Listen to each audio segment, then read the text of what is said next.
Hi guys, my name is Christine and I'm a dating, relationship and personal development coach. And today I'm talking about female tests that men don't know exist. Okay, so sometimes women at the beginning, especially at the beginning, can test men who they're dating.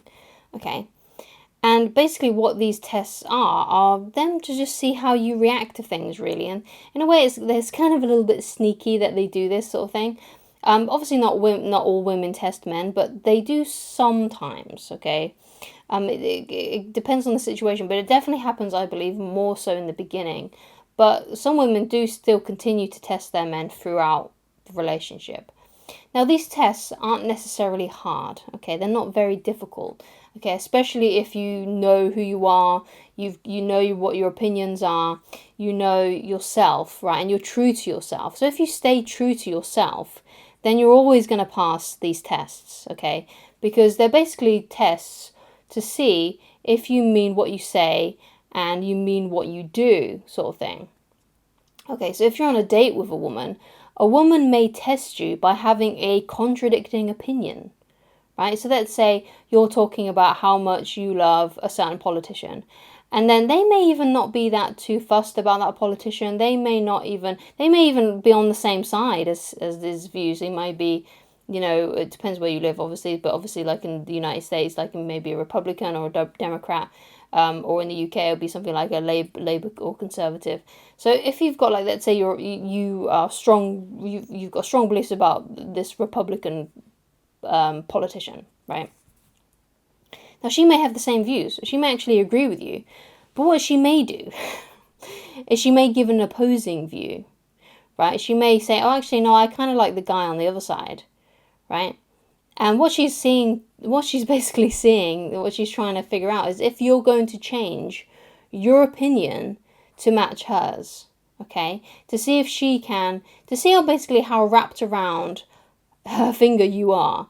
Okay, so what you want to do in these situations is you need to stay strong with your convictions. Now, obviously, it may be the case as well that she really does like the other opposite side. Okay, and she's just, talking about her own view as well. But it's very important that you stick to your own views and your own opinion. It's very important that you do that. Okay. Another example of this as well is a woman may take their time, let's say 1 week, to respond to you, to see how you'll react, okay?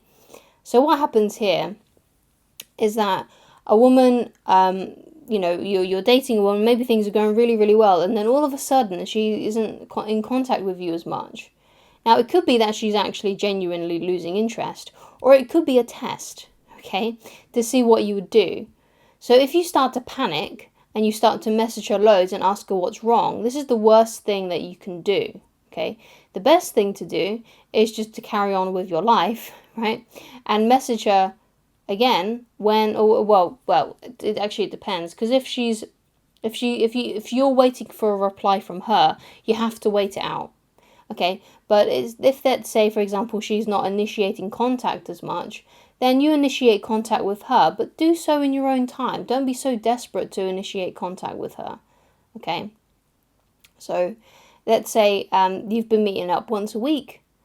Stick to that, right? Stick to messaging her and reaching out to her once and then asking her out for a date and things like that. Stick to that. Stick to your regular routine and when you would have messaged her anyway, okay? So don't, if she starts to disappear, or it looks like she's disappearing, remember that it could be a test and that she's waiting to see if you're going to get desperate and needy, okay?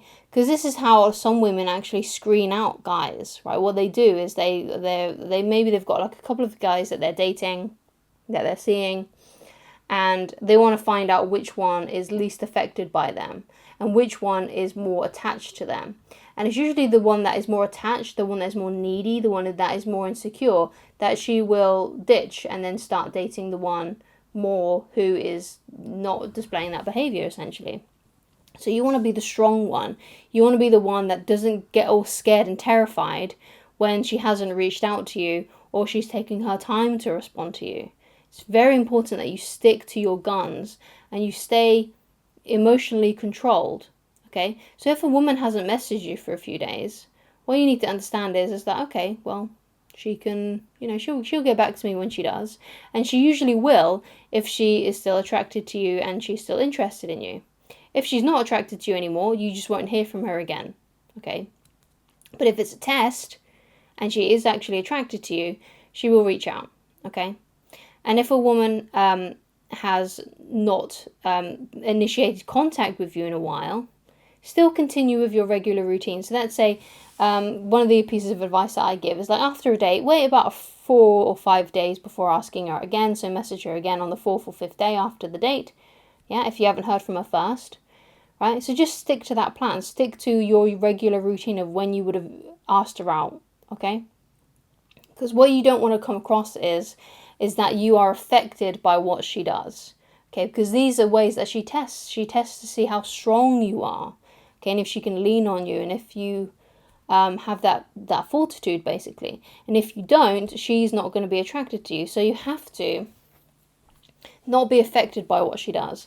One of the analogies that I've been using is that, you got to see yourself as a mountain, and the women in your life, if you're dating multiple women, as the weather, right? So that means you're there, you're the strong mountain, and she can snow on you, she can rain on you, she can send wind at you, she can even make the sun shine on you, okay? But whatever you do, you don't move. You're still the exact same person. Whatever she does, it doesn't affect you. You're still just who you are, and you're not going to change who you are for anybody, right? And if you stick to that, and you stick to that throughout your relationship, then you're going to very easily win the tests that women try on you, okay? So basically the whole point of this video is to tell you that you need to be strong, and you need to stick to your convictions. You can't change who you are for someone else. Okay, so you need to stay emotionally strong, not become needy when these tests happen, okay? And just continue to be who you are, and be that person who is unaffected by the things that the women do in your life, okay? So thank you so much for watching. If you'd like to get in touch with me personally and you would like coaching with me, then please go to www.ChristineLoveridge.com for coaching with me. And if there's anything else you'd like me to discuss in a future video, then please also leave it down in the comments. And I shall talk to you guys again very soon. Goodbye.